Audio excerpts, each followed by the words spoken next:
nous survolons de nouveau le désert en Jordanie. La définition d'un désert, c'est une région où il tombe moins de 250 mm d'eau par an.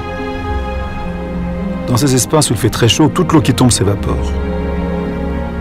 20% des terres de la planète sont couvertes de désert. 41% si on compte les zones semi-arides. On a du mal à l'imaginer, mais ça fait près de 2 milliards de personnes qui vivent dans ces régions où l'eau est très rare. Un homme sur 3.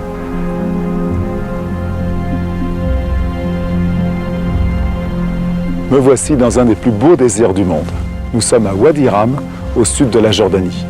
Wadi Ram, ça veut dire la montagne élevée. Ici, il y a 400 millions d'années, il y avait la mer, et toutes ces montagnes ont été façonnées par les vents de sable. En réalité, le désert du Wadi Ram n'est pas désert. 6000 personnes y vivent, dont 2000 bédouins. Les bédouins, ce sont des éleveurs nomades. Ils se déplacent en permanence pour trouver de l'eau et des pâturages pour leurs troupeaux.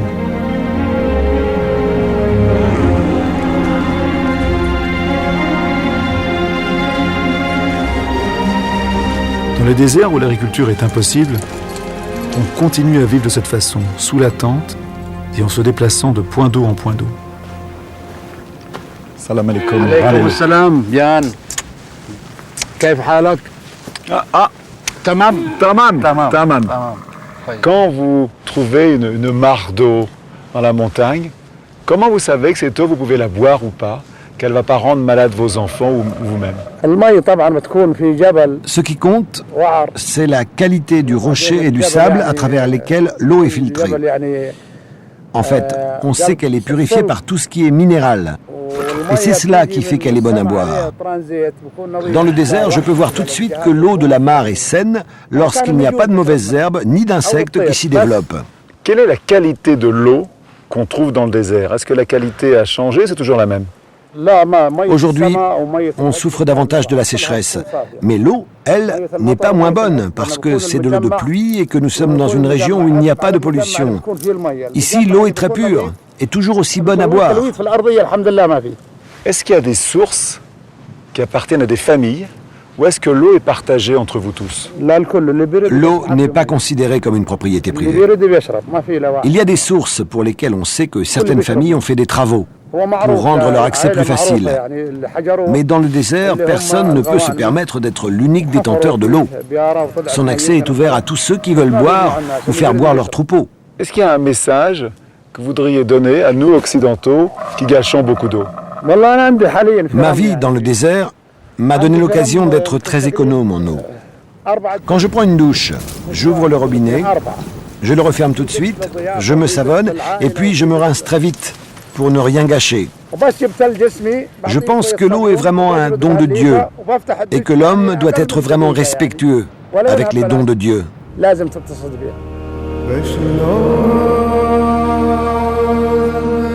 Dans le désert, le milieu impose un mode de vie. On est obligé d'être solidaire. Il faut économiser et partager l'eau. C'est une règle chez les Bédouins d'accorder l'hospitalité. On reçoit l'étranger sous la tente, on lui offre le thé, on partage le repas.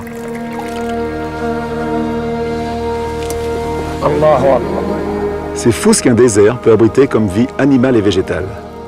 Un monde insoupçonné se réveille à la moindre goutte de pluie ou de rosée matinale. Regardez, ce combat pour la vie sans eau est étonnant. La vie sans eau semble impossible. Pourtant, des milliers d'espèces peuplent les étendues désertiques.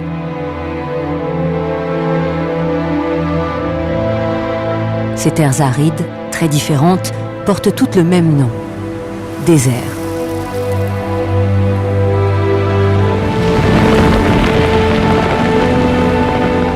Dans ces régions, les pluies sont un phénomène rare et l'air est très sec.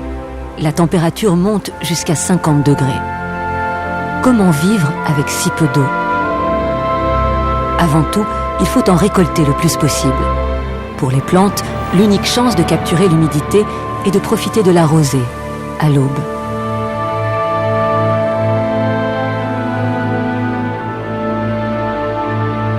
Une aubaine dont profitent la plupart des êtres vivants.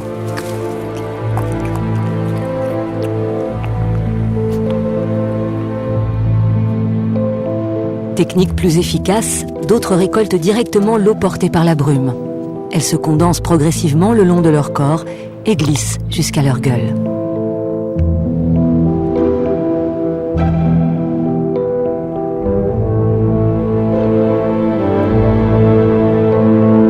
Pendant le reste de la journée, quand le soleil est au zénith, l'objectif n'est plus de trouver de l'eau, mais d'en perdre un minimum.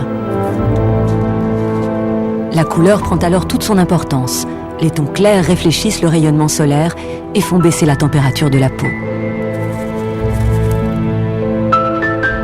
La stratégie est identique pour ces arbres, mais ils possèdent un autre atout en cas de sécheresse extrême. En sacrifiant une branche, ils diminuent leurs besoins en eau et assurent leur survie.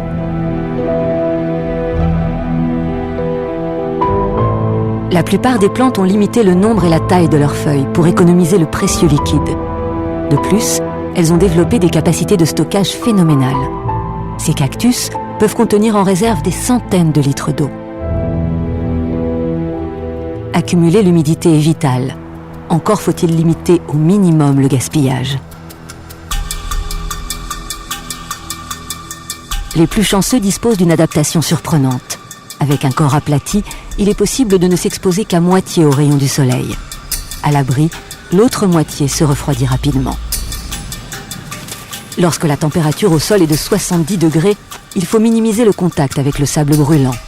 Lever alternativement les pattes permet de les refroidir instantanément. Heureusement, le sable est un très mauvais conducteur de chaleur. Lorsque l'on n'est pas doué pour les contorsions, la méthode la plus simple est de créer un abri. Pour cela, un simple enfouissement protège du soleil.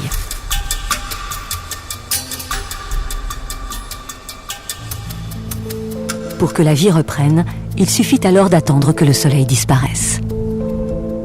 Certaines plantes profitent de ce répit et n'ouvrent leurs fleurs qu'à la tombée de la nuit. Après une journée passée à l'abri, la vie remonte à la surface.